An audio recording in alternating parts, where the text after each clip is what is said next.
ओम शांति।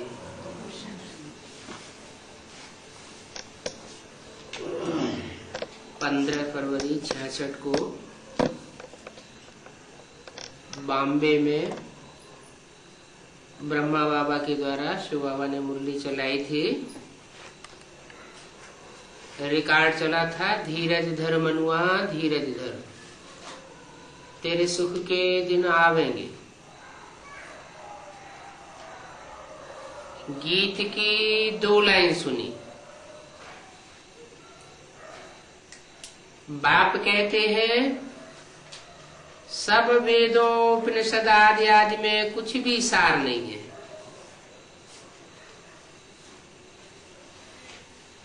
फिर भी जैसे आटे में लून, ऐसे थोड़ी सच्चाई है।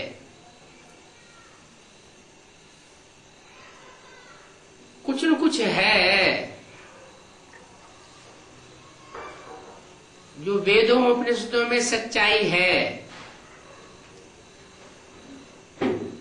तो जो भी सच्चाई है वो ही तंत बैठ बाप समझाते हैं। जो तंत है, जो सार है, उसी सार का विस्तार बाप समझाते हैं, बतलाते हैं। गीत में भी कोई सार नहीं है। कोई कोई गीत हैं जिनमें कुछ सार होता है, जो बाप बैठ समझाते हैं। ये कोई यहाँ के बने हुए नहीं है, वो सिर्फ गाते रहते हैं, परंतु उन गीत गाने वालों को फायदा कुछ भी नहीं। कनरस मिलता रहता है।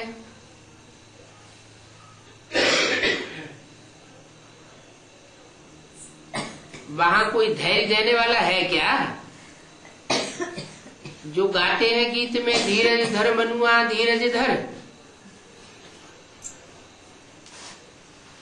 मनुआ कहा जाता है मन को। हे मेरे मन धीरज धर। यहाँ तो धीरज देने वाला बाप है। त्रिमूर्ति शिव है।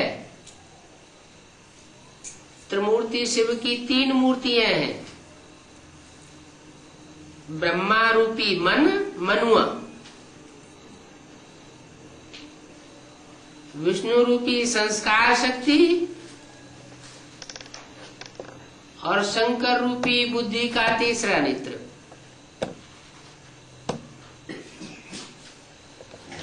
तो मन तो अधेर ही हुआ पड़ा है। कब सुख के दिन आवेंगे? बाप धीरज देते हैं, धीरज धर, तेरे सुख के दिन आवेंगे, निश्चय रख। तो यहाँ तुम बाप बच्चों को बाप धीरज दे रहे हैं। तुम बच्चों को मालूम है, दुनिया को मालूम नहीं कि सुख के दिन आने वाले हैं। आए नहीं हैं, आने वाले हैं। बाप आया हुआ है। तो जिन बच्चों में भावना है वो समझते हैं कि बाप मिला, सब कुछ मिला। बाप जो हेवनली गॉड फादर कहा जाता है, हेवन का रचयिता है, तो वो हमको स्वर्ग का सुख जरूर देवेगा। दुनिया के लिए दुख के दिन है और हमारे लिए तो दुख के दिन गए के गए। क्यों? क्या प्रूफ है कि दुख के दिन गए के गए और सुख के दिन आए के आए? ये प्रूफ है कि अभी इस दुनिया के विनाश के लिए एटॉमिक एनर्जी तैयार हो चुकी है। ऐसे ऐसे हजारों हजार वाट के एटम बम तैयार हुए हैं जो इसे सारी दुनिया को खलास कर देंगे। 60-65 साल पहले इन एटम बमों का नाम निशान नहीं था। मनुष्य के मस्तिष्क में भी नहीं था कि ऐसी कोई घातक चीज भी हो सकती है जिससे सारी दुनिया खलास हो जाए।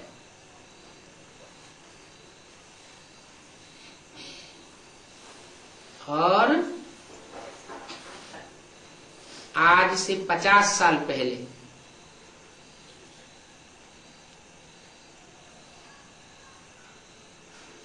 55-60 साल पहले कह लो, 1945 ईस्वी में 20-20 मेगावाट की 2 बम्बियां फेंकी गई जापान के 2 बड़े शहरों में, हिरोशिमा नागासाकी, और दोनों शहर तबाह हो गए, जैसे कि भस्म हो गए। वो तो 20 मेगावाट के थे, अभी तो हजारों हजार मेगावाट के एटम बम कई देशों में बने पड़े। कई देश ऐसे हैं जो उजागर रूप में अपने पास रखे हुए हैं, जैसे फ्रांस, इंग्लैंड, चीन, रशिया, अमेरिका। लेकिन कुछ और देश ऐसे भी हैं जो गुप्त रूप में अपने पास एटॉमिक एनर्जी बना के रखी हुई है। तो अगर एक देश भी छिड़ गया, क्रोध में आ गया, तो दूसरे देश कोई चुप तो बैठने वाले है नहीं। और ये तो ऐसी भयानक चीज है कि अगर सागर में भी गिरेंगे तो भी भूकंप ला देंगे। पृथ्वी का बैलेंस बिगड़ेगा। जब पृथ्वी का बैलेंस बिगड़ेगा तो बड़े बड़े भूकंप आते हैं, जमीन हिलती है, और जो दुनिया में बड़े बड़े महल, माड़ियां, अटारियां बनी हुई खड़ी है, वो सारी धराशायी हो जाएंगी। इसलिए बाबा ने कहा है कि दुनिया का सबसे बड़ा विनाश होगा भूकंप से, क्योंकि बिल्डिंगों में तो मनुष्य रहते हैं, और जब बिल्डिंगें गिरेंगी ताश के पत्तों की तरह,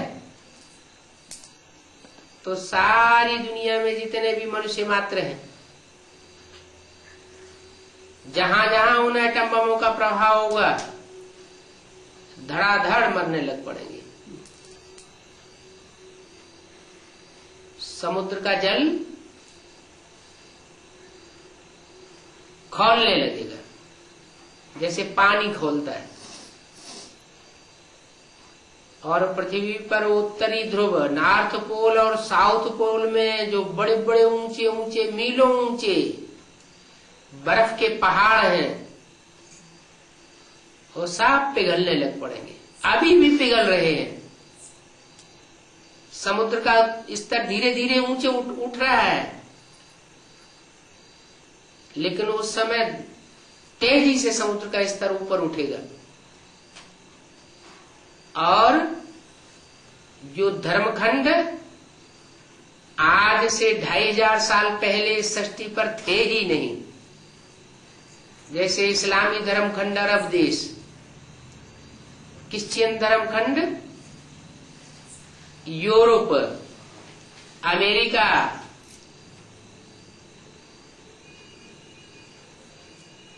और मुस्लिम धर्मखंड अफगानिस्तान, ईरान, तुरान वगैरह वगैरह, बौद्धी धर्मखंड चीन, जापान, मलेशिया वगैरह, ये 2500 साल पहले थे भी नहीं। और अब एटम बम फटेंगे तो अब रहेंगे भी नहीं। एक भारत देश ही था जो पहले भी था, अभी भी है और आगे भी रहेगा। ये सब विनाशी धर्मखंड है, क्योंकि विनाशी धर्म पिताएं आकर के विनाशी धर्म खंडों में अपने विनाशी धर्म की स्थापना करते हैं। एक अविनाशी बाप ही इस सृष्टि पर भारत में आता है। जो अविनाशी धर्मखंड भारत है उसमें अविनाशी धर्म की स्थापना करता है। ये भारत देश ही रहेगा और सब धर्मखंड समुद्र के अंतराल में डूब जाने वाले हैं। अमेरिका आज से 500 साल पहले मनुष्य के मस्तिष्क पटल पर इसका नाम निशान नहीं था। 500 साल के अंदर ये अमेरिका समुद्र से ऊपर आई और लोगों को पता चला। वो भी भूले भटके कुछ इंडियंस अपनी नवैया लेकर के, जहाज लेकर के समुद्र में जब भटक गए तो चलते चलते ऐसे देश में पहुंच गए जो वहां जाकर के बस गए, अमेरिका में। उन इंडियंस को कहा गया रेड इंडियंस। ऐसे ही ऑस्ट्रेलिया 300 साल पहले मनुष्य जानता भी नहीं था कि ऑस्ट्रेलिया नाम का कोई महाद्वीप है। वो भी समुद्र के अंतराल से ऊपर आया। तो ये जो पहले थे नहीं अब फिर नहीं रहेंगे। क्यों? क्योंकि ये विनाशी धर्मखंड पवित्रता का इनमें पालन नहीं होता। वहां कन्याएं माताएं स्वतंत्र रहती है। जैसे शास्त्रों में दिखाया है कि रावण की बहन शूर्पणखा जंगलों में घूमती रहती थी।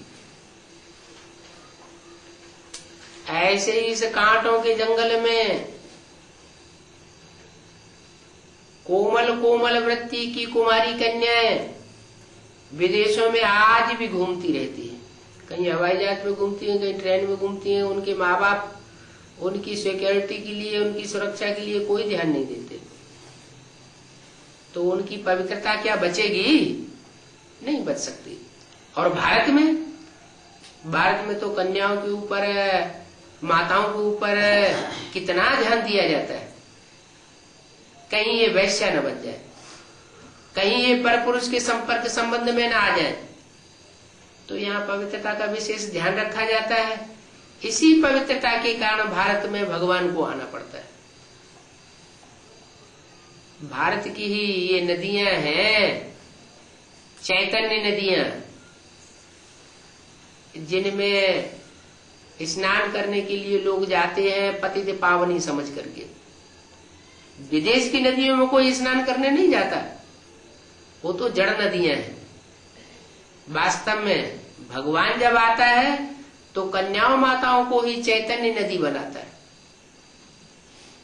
उनमें ऐसा ज्ञान जाल भर जाता है जिस ज्ञान जल में स्नान करके सारी दुनिया पतित से पावन बनती है। अभी वो समय फिर चल रहा है।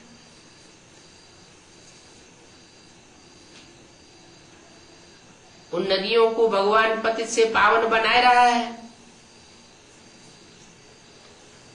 ज्ञान जल से। वो नदियां सराबोर हो रही हैं, भरपूर हो रही हैं। भारत की गंगा नदी, यमुना नदी, कावेरी नदी, गोदावरी नदी, सारी ही नदियों में ये शिफ्ट है पतितों को पावन बनाने की। लेकिन गंगा नदी विशेष प्रसिद्ध है। क्यों? क्योंकि भारत में भगवान भी उत्तर भारत में प्रत्यक्ष होता है।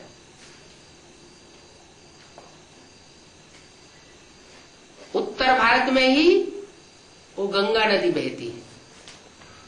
वो तो जड़ नदी है, जरूर कोई चैतन्य नदी भी है। इसलिए शंकर की जटाओं में सर के ऊपर कन्या का चित्र दिखाया जाता है, गंगा के रूप में। तो कोई लोग तो समझते हैं पानी की नदी बही होगी, तो जटाओं में से कोई पानी की नदी नहीं बहती है। ज्ञान गंगा जब ऊपर से आई तो शंकर के मस्तिष्क में समा गई, यानी बुद्धि में समा गई। बुद्धि में सारा ज्ञान जल समा गया, और वो बुद्धि में जो ज्ञान जल समाया, उस ज्ञान जल की गहराई को गंगा नदी ने, कोई कन्या ऐसी निकली जिसने उस ज्ञान जल को पवित्रता की पावर से अपने अंदर समा के रखा। और वही गंगा जब इस सृष्टि पर बहती है, उत्तर भारत में लोगों का कल्याण होने लगता है। अभी वो स्टेज नहीं आई है। अभी भी भगवान जो ज्ञान दे रहा है, वो ज्ञान सागर है, जहां से वो नदियां निकलती हैं, वो दक्षिण भारत की विशेष आत्माएं अभी भी उस ज्ञान को समझ रही है। उत्तर भारत की आत्माएं नहीं जग रही है। ये सारा ही प्रदेश दक्षिण भारत का है। दक्षिण भारत का मुख्य शहर है माया की नगरी बंबई। तो जो मायावी नगर है, उनको पहले ज्ञान जल की दरकार है, या जो भगवान का प्रदेश है वहां ज्ञान जल की पहले दरकार है? मायावी जो नगर कहा जाता है, जहां की राजधानी, तो वो प्रदेश भी सारा मायावी, धन संपत्ति से ही भरपूर, धन संपत्ति का प्रभाव ज्यादा रहता है। तो भगवान आकर के पहले ऐसे ही भारत के दक्षिणी प्रदेश में पहले प्रत्यक्ष होता है। इसलिए भारत के दक्षिण प्रदेश को भारत का विदेश कहा है। क्यों? क्योंकि यहाँ की भाषाएं सब अलग अलग हैं। महाराष्ट्र में मराठी बोली जाती है, बहुत सी ऐसी माताएं, कन्याएं, भाई लोग हैं जो हिंदी नहीं समझ सकते। उससे और पूरब में चले, दक्षिण में चले, तो वहां आंध्रा में तेलुगु बोली जाती है, वो तो हिंदी बिल्कुल ही नहीं समझते। और नीचे दक्षिण में चले तो तमिलनाडु में, वहां तो बिल्कुल ही हिंदी के लिए कोई स्थान ही नहीं है। हिंदी भाषा कोई बोलना जानता ही नहीं। कर्नाटक कन्नड़ बोली जाती है, केरला मलयालम बोली जाती है। अब भगवान आकर के हिंदी में बोलता है, क्योंकि भारत में भगवान को आना है, हिंदुस्तान में, तो वो तो हिंदी ही बोलेगा। ऐसे तो हिंदी सारे भारत में कुछ न कुछ बोली जाती है। उत्तर भारत से लेकर दक्षिण भारत तक, पश्चिम भारत से लेकर के पूर्व भारत तक कुछ न कुछ हिंदी तो हर प्रदेश में बोली जाती है। लेकिन दक्षिण भारत में खास वहां के लोग हिंदी जानने वाले नहीं है। तो भगवान को पहले कहाँ आना पड़े? भगवान का ज्ञान पहले कहाँ फैलना चाहिए? उत्तर भारत में फैलना चाहिए, दक्षिण भारत में? अगर उत्तर भारत में फैले तो वो तो पहले ही हिंदी में होशियार है, तो वो तो ले उड़ेंगे, और दक्षिण भारत वाले तो बिल्कुल ही रह जाएंगे बेचारे, क्योंकि उनके पास तो भाषा भी नहीं है। तो ये है ड्रामा, ऐसा ही बना हुआ है कल्याणकारी, कि दक्षिण भारत में भगवान पहले आता है। तो आप देखेंगे जाके वहां, या देखा होगा, उत्तर भारत में भले कार्य चल रहा है भगवान का, लेकिन उत्तर भारत की आत्माएं अभी भी जग नहीं रही है, क्योंकि ज्ञान गंगा अभी भी सोई हुई पड़ी है। इसलिए मुरली में बोला है ज्ञान गंगाएं निकली हैं अंत में, तो वो तो अंत में निकलेंगी, तब उत्तर भारत वालों का कल्याण होगा। लेकिन दक्षिण की नदियां सक्रिय हो गई, वो एडवांस नॉलेज ले रही है, भगवान से प्राप्ति कर रही है अपने हिस्से की, और हिंदी भी तीव्रता से सीख रही है। क्या हिंदी भी यहाँ ऐसे नहीं कि दक्षिण भारत के लोग हिंदी नहीं जानते हैं, तो हिसाब बना हुआ है कि भगवान का ज्ञान पहले पहले उन प्रदेशों में फैलता है जहां के लोगों को ज्यादा जरूरत है, फिर लास्ट में उत्तर भारत वालों को पल्ले पड़ेगा। वो तो हिंदी जानने वाले हैं, शास्त्रों का भी अच्छा ज्ञान है, वो तो तेजी से उठा लेंगे। तो अब तो टाइम बहुत हो चुका है।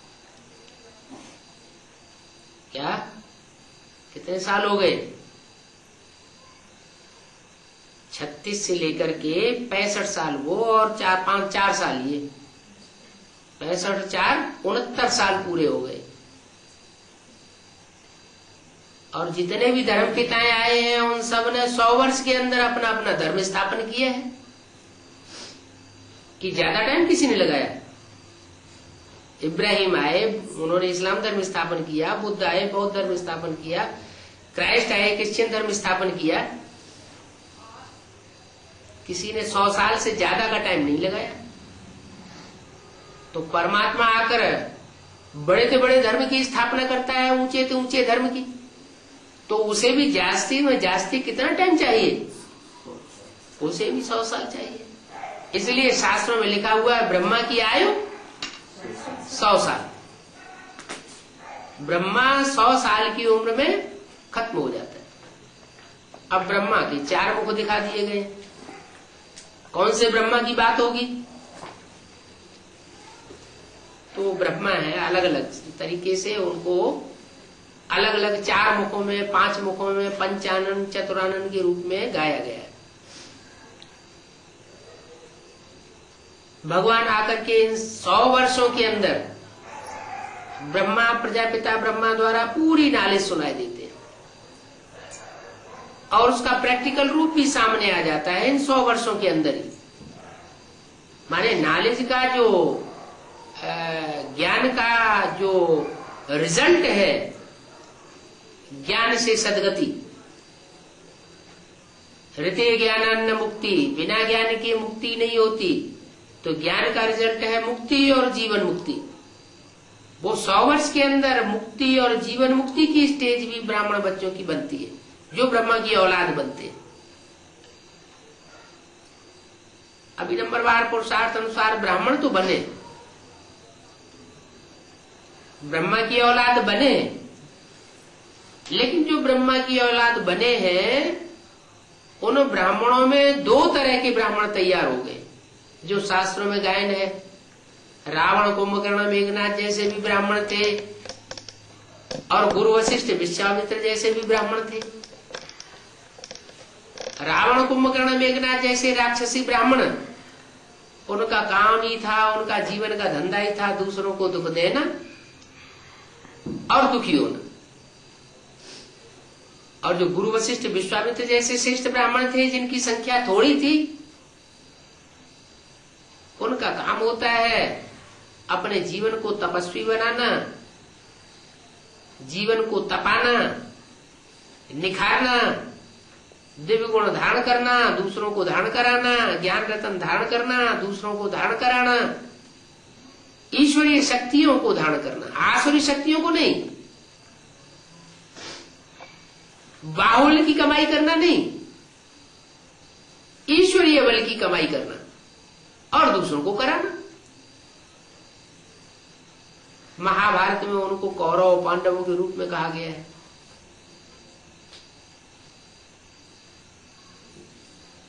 पांडव थोड़े थे, उंगलियों उंगलियों पे गिने जाने योग्य 5 पांडव गाए गए। 5 का मतलब कोई 5 नहीं थे, लेकिन इतने कम थे कि उंगलियों पे गिने जा सकते हैं। और कौरवों को 100 दिखाया गया है, और उनकी प्रजा तो हजारों की करोड़ों की तादाद में दिखाई गई है। कहते हैं कौरव और पांडवों दोनों की सेनाएं मिलकर के 18 अक्षौणी थी। अब उस 18 अक्षौणी सेना में रथ सवार भी दिखाए गए हैं, घुड़सवार भी दिखाए गए हैं, पैदल भी दिखाए गए हैं। अगर हिसाब लगाया जाए तो आज दुनिया की जितनी आबादी है उतनी आबादी 18 अक्षौणी उन्होंने सेना की दिखा दी है।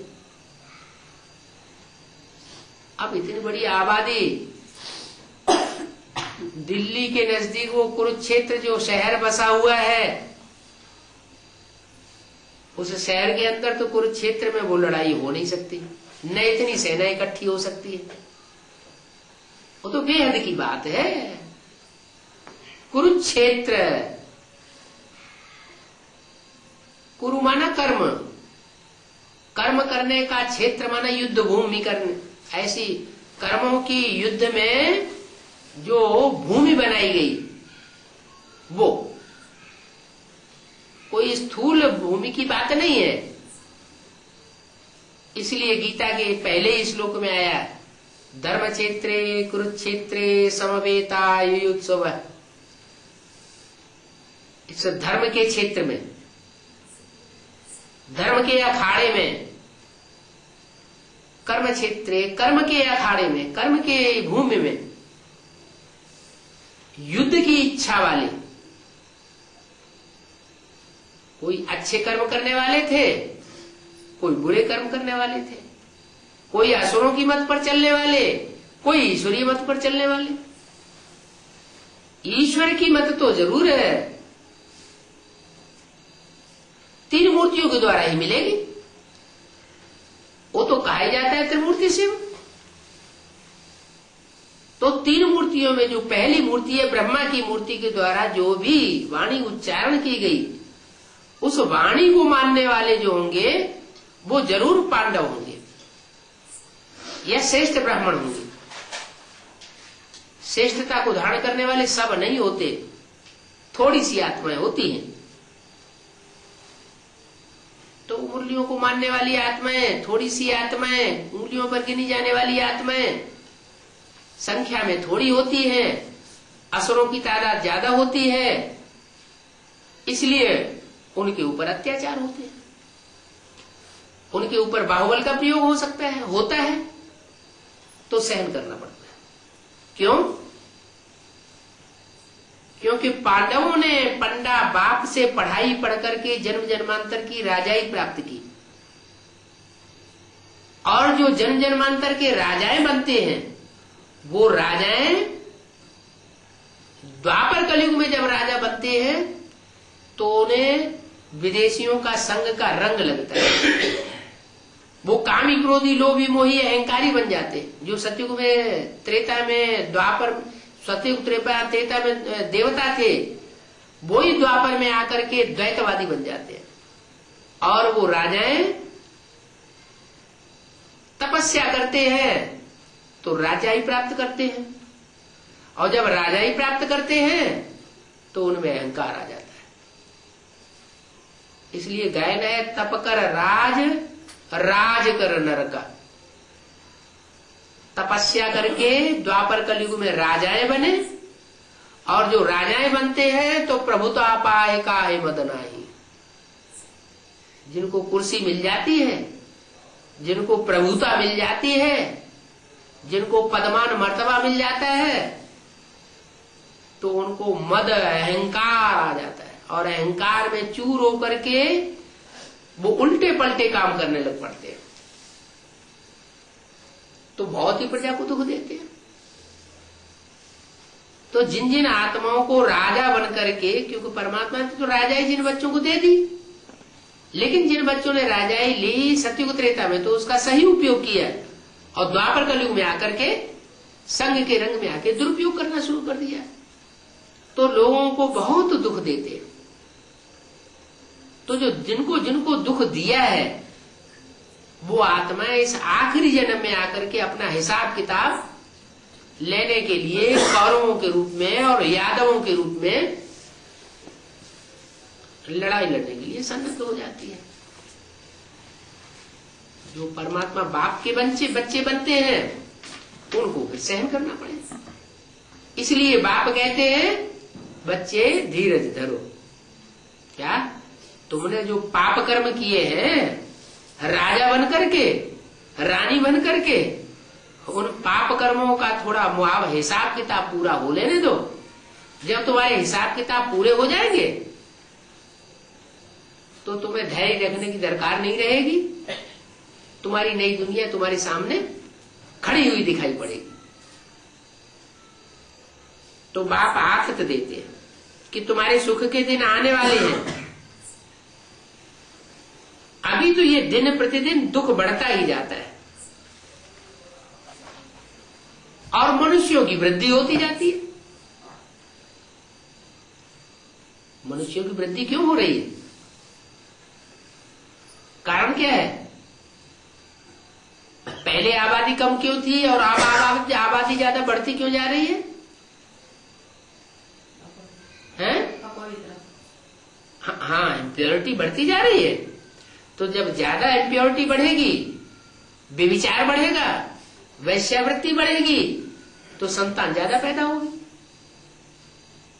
दूसरी बात, आत्माएं तो ऊपर से लगातार नीचे उतरती चली जा रही है और जैसे जैसे दुनिया में धर्मों की संख्या बढ़ रही है वैसे वैसे और ज्यादा आत्माएं उतर रही है। सतयुग में थोड़ी आत्माएं उतरती है, त्रेता में और ज्यादा उतरती है, द्वापर में फिर और ज्यादा उतरती है, कलयुग में सारी की सारी आत्माएं ऊपर से नीचे उतर जाती है। तो जनसंख्या तो बढ़नी है ना। सिर्फ मनुष्यों की जनसंख्या नहीं, कीट, पशु, पक्षी, सबकी जनसंख्या बढ़ रही है क्योंकि सभी प्रकार की आत्माओं के बीज, जो चैतन्य बीज रूप आत्माएं हैं, वो ऊपर से नीचे उतर रही है। देखो इतनी कीटनाशक दवाइयां छिड़की जा रही हैं खेतों में, देश में भी विदेश में भी। मच्छर मारने की, मक्खी मारने की दवाइयां छिड़की जा रही हैं। क्या ये कीटाणु, कीड़े मकोड़े कम हो रहे हैं? और ज्यादा बढ़ रहे हैं। इसका मतलब है कि ये आत्माएं वापस नहीं जाती। जो ऊपर से नीचे उतर आई वो यहाँ की यहीं जन्म लेती रहती है और ऊपर से और ज्यादा उतरती आती है। तो जनसंख्या तो बढ़नी ही बढ़नी है और जब जितनी ज्यादा जनसंख्या बढ़ती जाएगी उतनी ज्यादा दुख और अशांति बढ़ती जाएगी, शोरगुल बढ़ता जाएगा। तो अशांति बढ़ेगी, दुख दर्द बढ़ेंगे, तो मनुष्य त्राहि त्राहि करता है। मनुष्य त्राहि त्राहि करता है तो सारे ही जीव जंतु त्राहि त्राहि करने लग पड़ते हैं क्योंकि मनुष्य में सबसे जास्ती इंद्रियां हैं। दूसरे कीट, पशु, पक्षी, पतंगों में उतनी इंद्रियां नहीं होती अनुभव करने की। सुख भी इंद्रियों से भोगा जाता है और दुख भी इंद्रियों से भोगा जाता है। और जिसमें ज्यादा इंद्रियां होंगी वो सुख भी जास्ती भोग सकता है और दुख भी जास्ती भोग सकता है। बाकी ऐसी कोई बात नहीं है कि मनुष्य को दूसरी योनियों में जाकर के जन्म लेना पड़े। नहीं, जो जैसा बीज होता है उस बीज में से वैसा ही वृक्ष निकलता है। आम का बीज होगा तो आम का ही वृक्ष पैदा होगा ना। नीम का बीज होगा तो नीम का ही वृक्ष पैदा होगा ना। बरगद का बीज होगा तो बरगद ही वृक्ष के रूप में निकलेगा ना। तो ऐसे ही मनुष्य आत्मा रूपी जो बीज है वो जो परम धाम से ऊपर से नीचे उतर रहे हैं उनमें मन की प्रधानता होती है, इसलिए उनको कहा जाता है मनुष्य। मन बुद्धि की प्रधानता होने वाली जो आत्माएं हैं वो मनुष्य ही बनती है, तो दूसरी योनि में जन्म नहीं लेती। तो मनुष्य आत्माएं वो मन की प्रधानता होने के कारण सोच विचार कर सकती है। वो ज्ञान को समझ सकती है, दूसरों को ज्ञान समझा सकती है, उस पर मन चिंतन मंथन कर सकती है, तो भगवान को मनुष्यों को सुधारने के लिए आना पड़ता है। बाकी उन्होंने तो शास्त्रों में लिख दिया है, वेदों में उपनिषदों में, कि भगवान ने जानवर के अवतार लिए, घोड़े का अवतार लिया, कच्छ का अवतार लिया, मच्छ का अवतार लिया। अब भगवान को जानवरों को सुधारने के लिए इस सृष्टि पर आएगा या मनुष्यों को सुधारेगा? मनुष्यों को आकर के सुधारता है। भगवान तो वो चीज है जो देवताओं से भी ऊंची चीज है। देवताओं से नीची कैटेगरी बनती है तब मनुष्य बनते हैं, मनुष्यों से जब जब नीचे उतरते हैं तो राक्षस बनते हैं। तो भगवान आकर के क्या कीड़ा मकोड़ा या ये जानवर बनता है? नहीं, वो जानवरों को सुधारने के लिए नहीं आता, वो ऊंचे से ऊंचा करता तो मनुष्यों में प्रवेश करता है। मनुष्य ही पतित बनते हैं, मनुष्य ही पावन बनते हैं। मनुष्य पावन बनता है तो देवता बन जाता है, मनुष्य पतित बनता है तो नीचे गिरते गिरते राक्षस बन जाता है। अब ऐसे पतित मनुष्यों को पावन बनाने के लिए परमात्मा कलयुग के अंत में आता है। ऐसे नहीं कि जैसे वेद शास्त्रों में लिख दिया है, संभवामि युगे युगे, मैं हर युग में आता हूं। अरे कोई मकान होता है, बाप अपने बच्चों के लिए मकान बनाता है तो मकान की भी 4 अवस्थाएं होती हैं। सतो प्रधान में बहुत ही सुखदायी होता है, फिर सतो सामान्य स्टेज होती है, थोड़ा कम सुखदायी हो जाता है, फिर उसकी रजो प्रधान स्टेज बनती है, थोड़ा उसमें दुख शुरू हो जाता है, टूट फूट शुरू होती है। फिर तामसी अवस्था भी मकान की बनती है, बहुत ही टूट फूट होने लगती है, तो ज्यादा दुख देता है। जब ऐसी स्थिति आ जाती है कि कोई भी प्रकार की रिपेयरिंग से मकान सुख नहीं दे पाता, तब फिर बाप जो है अपने बच्चों के लिए नया मकान बनाता है। ऐसे ही ये सृष्टि रूपी मकान है। सृष्टि रूपी मकान को भी चेंज करने के लिए परमात्मा को उसकी सतो प्रधान स्टेज सतयुग में आने की दरकार नहीं, त्रेता में भी आने की दरकार नहीं, क्योंकि त्रेता में राम का राज्य गाया हुआ है, वहां भी बहुत सुख होता है। और द्वापर युग में भी जो नए नए धर्म पिताएं आते हैं वो भी सात्विक धर्म की स्थापना करते हैं, उस समय भी इतना दुख शुरू नहीं होता। कलयुग में कलह क्लेश का युग होता है, यहाँ बहुत ज्यादा दुख होता है। उसमें भी कलयुग के अंत का जो टाइम चलता है, जो अभी चल रहा है, उस टाइम तो रौरव नरक हो जाती है दुनिया। स्त्री जाति की तो सुरक्षा ही नहीं है इस दुनिया में कहीं भी।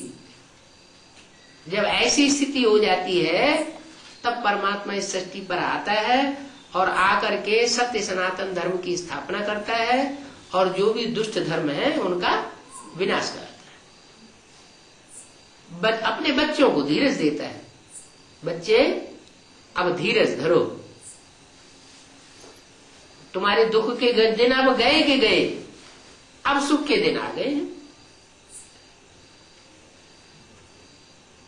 भला मनुष्यों की वृद्धि होती जाती है, हर मास को 10 लाख की वृद्धि होती है और इस तरह की ये वृद्धि तो बढ़ती ही रहेगी। कोई कितना भी माथा मारे, काहे के लिए? जनसंख्या रोकने के लिए माथा मारते हैं ना। सरकार देखो कितना प्रयत्न कर रही है बर्थ कंट्रोल के लिए, लेकिन क्या बर्थ कंट्रोल रुक पाता है? नहीं रुक रहा है। तो बताया कोई कितना भी माथा मारे, लेकिन ये जनसंख्या वृद्धि तो होगी ही। बाप कहते हैं नर चाहत कुछ और है और होता है कुछ औरों की और है भाई। मौत की फांसी लग पड़ी। मनुष्य क्या चिंतन करते रहते हैं, परंतु होता देखो क्या है। अभी तो इन सब का मौत सामने खड़ा है। मनुष्य को फांसी चढ़ाते हैं तो लटक पड़ते हैं। अभी तो इस दुनिया में भी सब धर्म को फॉलो करने वाले अपने अपने गुरुओं में लटक पड़े हैं। क्या वो ही शूटिंग अभी ब्रह्मा कुमारी ईश्वरी विश्वविद्यालय में भी हो रही है। फल भगवान आकर के ज्ञान सुना रहा है, लेकिन भगवान की ज्ञान की सुनाई हुई बातों पे ध्यान नहीं देंगे, फिर भी अपने अपने गुरुओं में लटक पड़े हैं। इन सब का मौत है। जब फांसी लगती है तो समझते हैं आत्मा निकल गई, चली जाएगी, परंतु कोई आत्मा निकल करके घर थोड़ी ही जाती है। इसी दुनिया में कहीं न कहीं दुख में मरी है तो दुखी दुनिया में जन्म ले लेती है। आना तो फिर भी यह ही है। वास्तव में सच्ची फांसी तो तुम खाते हो। सच्ची फांसी और झूठी फांसी।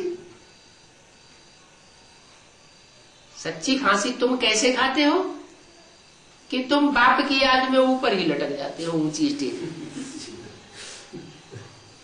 तुम ऐसी फांसी खाते हो, ऊंचते ऊंच की याद में तुम ऊंचे से ऊंचे लोक में अपनी मन बुद्धि से निवास करते हो, तो तुम सच्ची फांसी खाते हो। तुम एक की याद में लटक जाएंगे, वो तो मनुष्य गुरुओं की याद में लटक जाते हैं, लटक मरते हैं। तुम जानते हो हम ये शरीर छोड़ेंगे और हमारी आत्मा चली जाएगी। शरीर छोड़ेंगे का मतलब क्या, मर जाएंगे? मरने की बात नहीं है। अभी जो शरीर के साथ देह और देह के संबंधियों के साथ हमारी मन बुद्धि का लगाव लगा हुआ है, वो लगाव को हम छोड़ देंगे, जीते जी मर जाएंगे। इस शरीर से कौन मरना चाहता है? कोई चाहता है कि हम मर जाएं? कोई नहीं मरना चाहता। वो तो जबरदस्ती मरना पड़ता है तो मर जाते हैं।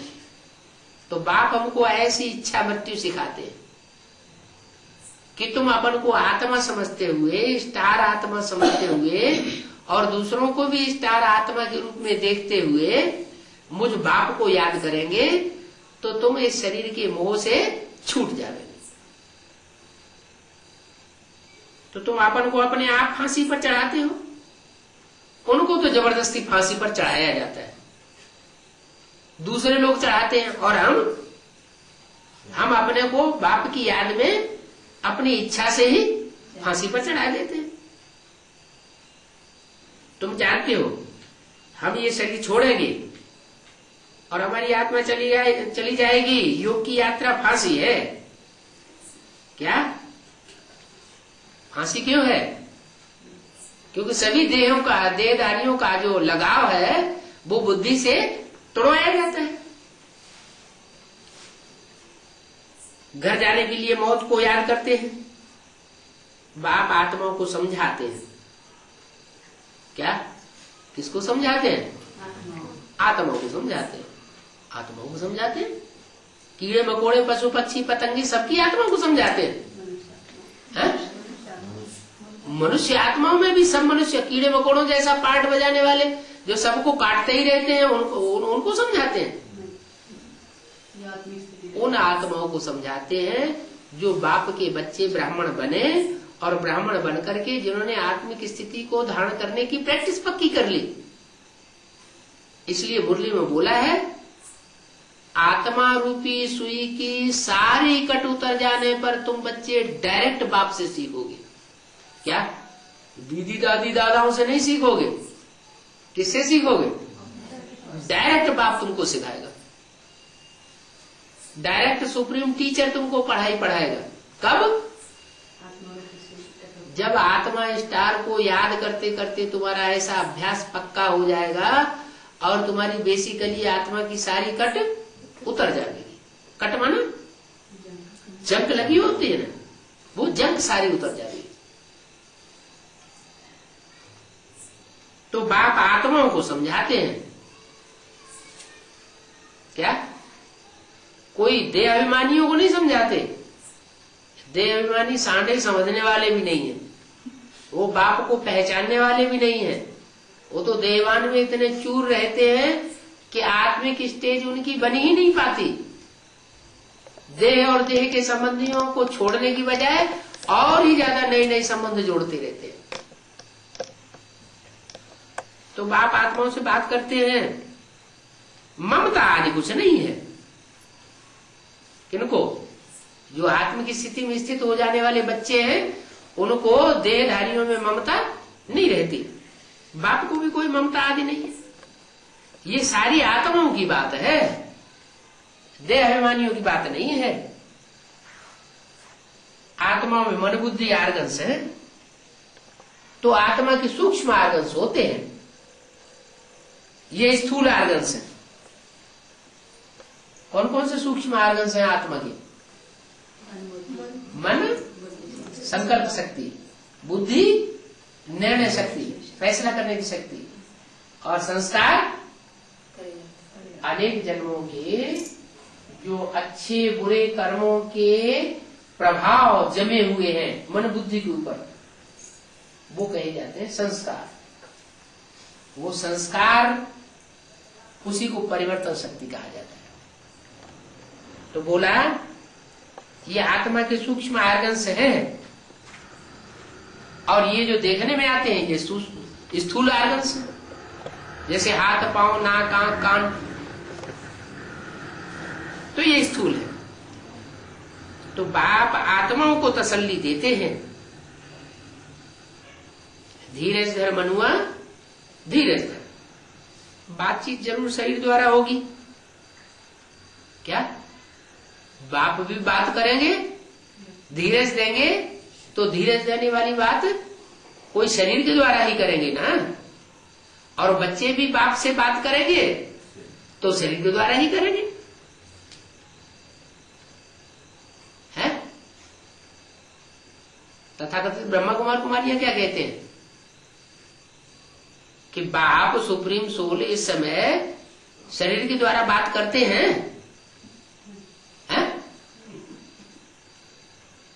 वो तो कहे वो तो बात करने वाला तो ब्रह्मा के तन में आता था और वो हमको देकर के हमसे बात करके चला गया। हम ही भाग्यशाली हैं, अब तुम तो हमारे से पढ़ाई पढ़ते रहो। क्या जो कुछ हमने पाना था सो पा लिया, अब तो हमारे पिछड़गू बन के रहो। बाप कहते हैं नहीं, मैं तो पहले ही बोल दिया मुरली में, अंदर वाले रह जाएंगे, बाहर वाले ले जाएंगे। क्या माना सन 68-69 में बाबा ने जब शरीर छोड़ा, उससे पहले ही बोल दिया मुरली में कि अंदर वाले रह जाएंगे, माने जो सरेंडर्ड हैं ब्रह्मा कुमार कुमारियां वो रह जाएंगे, और परमात्मा का जो असली ज्ञान है, जो बाहर घरग्रस्त में रह रहे कीचड़ की दुनिया में, वो उठा ले जाएंगे। तो ऐसे ही हुआ। ब्रह्मा बाबा की शरीर छोड़ने के 5-7 साल के बाद एडवांस ज्ञान निकला, और जो एडवांस ज्ञान त्रिनेत्री के द्वारा निकला, त्रिनेत्री शंकर के द्वारा, उस ज्ञान को जो सरेंडर है ब्रह्मा कुमार कुमारियां अंदर वाली, वो नहीं जान पाई। अभी भी जान पा रही है क्या? अभी भी नहीं जान पा रही। और जो बाहर में रहने वाले थे, घरग्रस्त में रहने वाले, जिनको वो समझते हैं कि ये तो पतित है, ये तो गृहस्थी है, ये तो गिरी हस्ती है, उन्होंने उठा लिया। तो बताया बच्चों को बाप तसल्ली दे रहे हैं, कहते हैं मैं इस शरीर का आधार लेकर तुम बच्चों को समझाता हूं।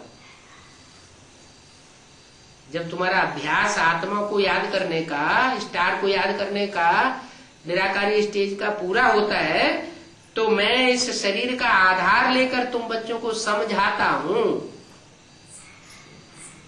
ये क्यों नहीं कहा सुनाता हूं? पहले सुनना होता है कि पहले समझाना होता है? पहले सुनना सुनाना होता है, बाद में समझना समझाना होता है। तो सुनने सुनाने का काम किसके द्वारा किया? ब्रह्मा के द्वारा सुनने सुनाने का काम किया।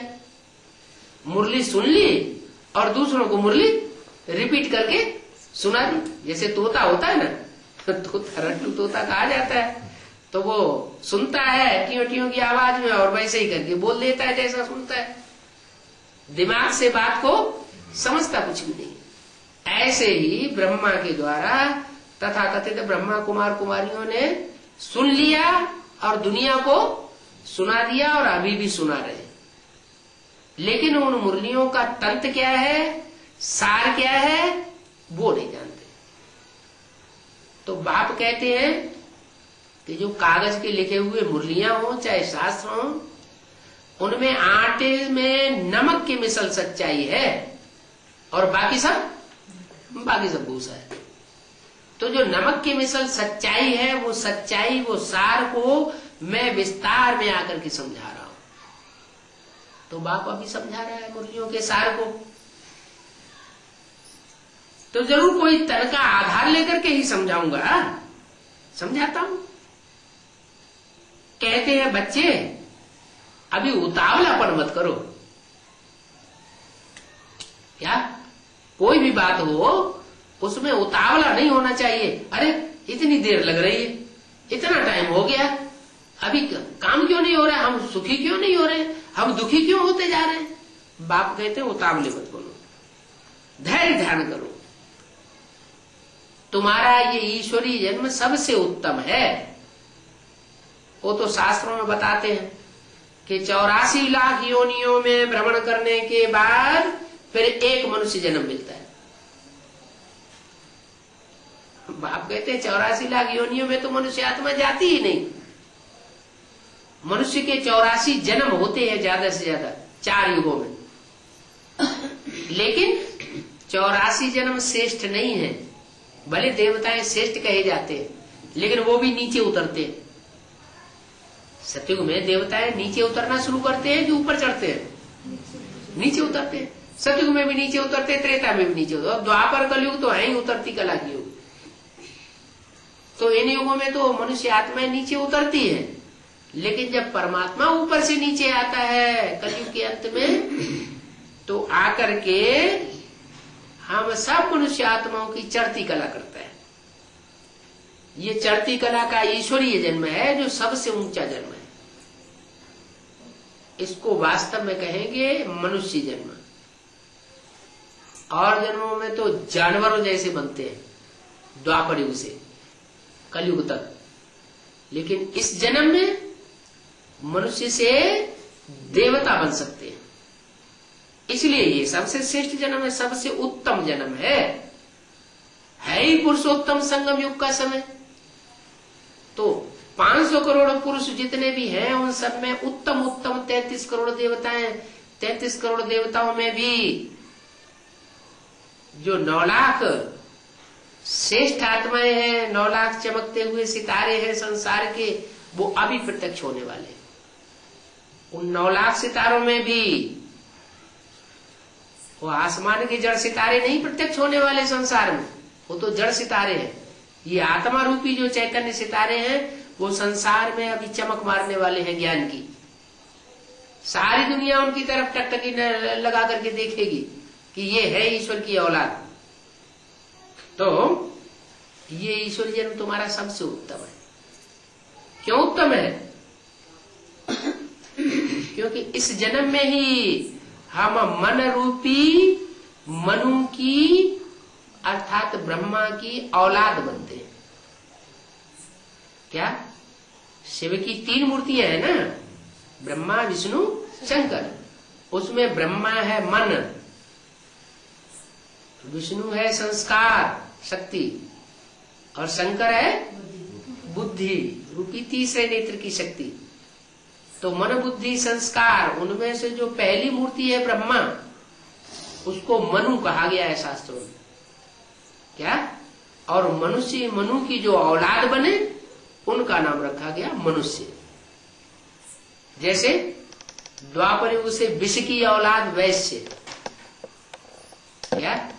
विष्णु की औलाद वैष्णव, शिव की औलाद शिव के फॉलोअर शैव, और ब्रह्मा की औलाद ब्राह्मण।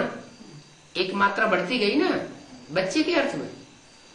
तो ऐसे ही मनु की औलाद मनुष्य, ये बढ़ गया।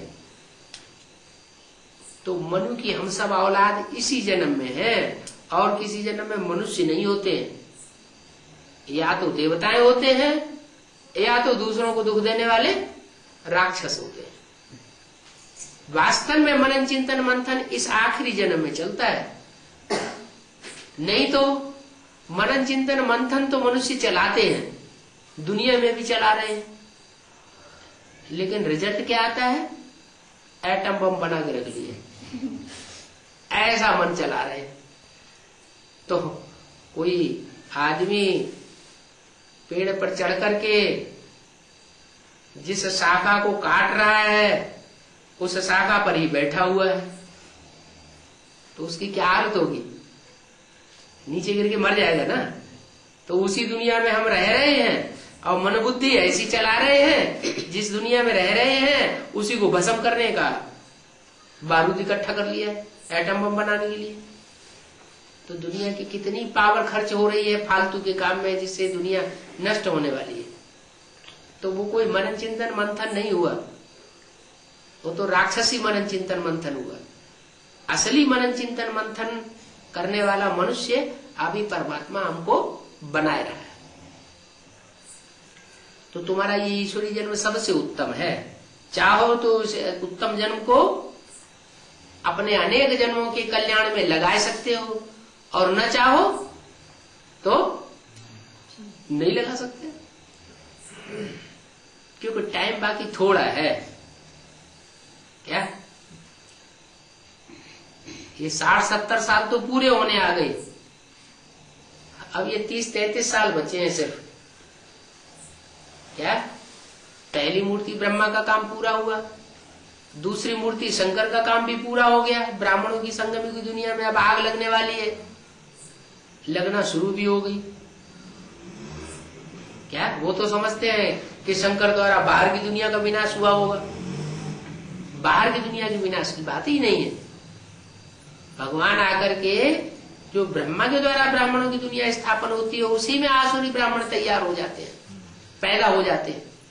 उन आसुरी ब्राह्मणों का संहार करने के लिए और श्रेष्ठ ब्राह्मणों की स्थापना करने के लिए परमात्मा अभी कार्य करा रहा है। तो शंकर द्वारा ये आसुरी ब्राह्मणों की दुनिया नष्ट होने वाली है, और जो श्रेष्ठ ब्राह्मण है वो ब्राह्मण सो देवता बनने वाले हैं। तो थोड़ा टाइम रह गया है, तुम शिव बाबा के पोत्रे और ब्रह्मा के बच्चे हो। क्या यज्ञ के आदि में शिव बाबा ने जिस व्यक्तित्व में पहले प्रवेश किया था वो हमारा डाडे है, बाप दादे। बाप के बाप को क्या कहते हैं? डाडे। तो यज्ञ के आदि में जिस तन में परमात्मा ने प्रवेश किया था, जिसके लिए बोला है ऐसे ऐसे बच्चे थे जो मम्मा बाबा को भी डायरेक्शन देते थे, ड्रिल कराते थे, टीचर बन करके बैठते थे। हम समझते थे तो बहुत अच्छा नंबर माला में आवेंगे। तो वो डाडे में सुप्रीम सोल ने प्रवेश करके डाडे का पार्ट बजाया। बाद में बच्चे चले गए, लेकिन एक बार जो ब्राह्मण बन जाता है उसका पुरुषार्थ कभी व्यर्थ नहीं जाता। ये तो संस्कृत की गीता में भी लिखा हुआ है। तो वो बच्चे जो यज्ञ के आदि में शरीर छोड़ गए थे वो ही फिर दोबारा यज्ञ में आ जाते हैं। तो दोबारा यज्ञ में आते हैं, वो अपने पूर्व जन्म की प्रारब्ध ब्राह्मणत्व की लेकर के आते हैं, इसलिए एडवांस में तीखे जाते हैं। वही बच्चे फिर बैठे हुए हैं एडवांस में, एडवांस जा रहे हैं, ज्ञान में भी एडवांस जाते हैं, योग में भी एडवांस जाते हैं, धारणाओं को धारण करने में भी एडवांस जाते हैं, और ईश्वरीय सेवा करने में भी एडवांस जाते हैं, आगे आगे जाते हैं। तो तुम डाडे से वर्षा ले रहे हो। वही डाडे, ये जो यज्ञ के आदि में राम वाले शरीर में प्रवेश जिसने किया था, वही राम वाली आत्मा फिर शरीर छोड़ करके शंकर के रूप में ब्राह्मणों की दुनिया में प्रत्यक्ष हो जाती है। और उस डाडे से तुम वर्षा ले रहे हो। काहे का वर्षा ले रहे हो? सुख और शांति का वर्षा ले रहे हो। तो बाप ये तुम्हें आथत देते हैं कि अभी तुम्हें अशांत होने की दरकार नहीं है। इस समय तुमको सारे विश्व की आदि मध्य अंत का ज्ञान बुद्धि में है, और किसी जन्म में ये ज्ञान नहीं रहता है आदि मध्य अंत का। क्योंकि सतयुग में देवता है तो बुद्धू होते हैं, तो अपने सुख भोगने में ही मस्त रहते हैं। त्रेता में भी सेमी देवताएं होते हैं। द्वापर युग में द्वैतवादी बुद्धि बनती है तो असुरों का संग होना शुरू हो जाता है। आसुरी धर्मों का ज्ञान दुनिया में फैलता है, तो वहां भी हम जो सृष्टि के आदि मध्य अंत के ज्ञान को नहीं जान पाते, सिर्फ सृष्टि की हिस्ट्री थोड़ी जानते हैं।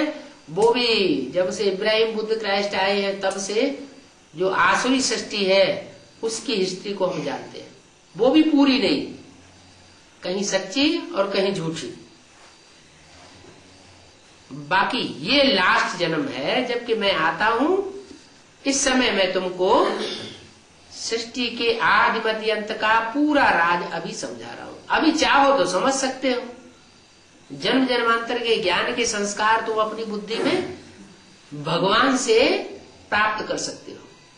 भगवान को कहा जाता है सदगुरु। क्या? सारी सृष्टि की सदगति करने वाला गुरु है। वो सदगुरु जरूर आकर के कोई यूनिवर्सिटी खोलता होगा, वो है ईश्वरीय यूनिवर्सिटी। यूनिवर्सिटी का मतलब ये होता है जिसमें सारा यूनिवर्स पढ़ाई पढ़े। यूनिवर्स माना सारी दुनिया, तो ये सारी दुनिया को पढ़ाई पढ़ाने की यूनिवर्सिटी परमात्मा बाप आकर के खोली हुई है। इसमें क्या बनाया जाता है? मनुष्य से देवता बनाने का ज्ञान दिया जाता है।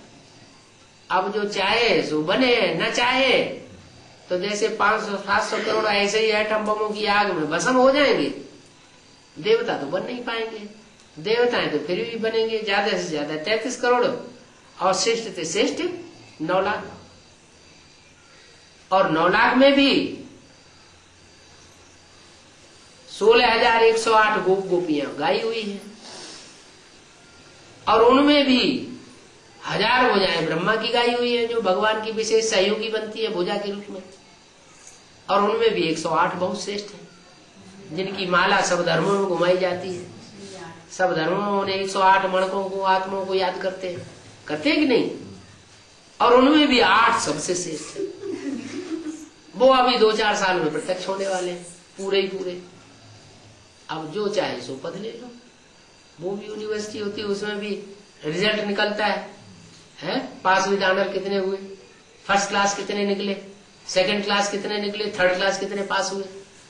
अब इस यूनिवर्सिटी का भी रिजल्ट निकलने वाला है। सवार इतने लाख हाथी सवार, इतने लाख पैदल, ये सब मिलाकर के अक्षौणी उन्होंने बताया हुआ है। तो दुनिया की आबादी उस हिसाब से कितनी हुई? 18 अक्षौणी पे आबादी होती है दुनिया की। वहां कुरुक्षेत्र के मैदान में, कुरुक्षेत्र जैसे छोटे शहर में कहां से आ जाएंगे? ये सारी दुनिया की बात है।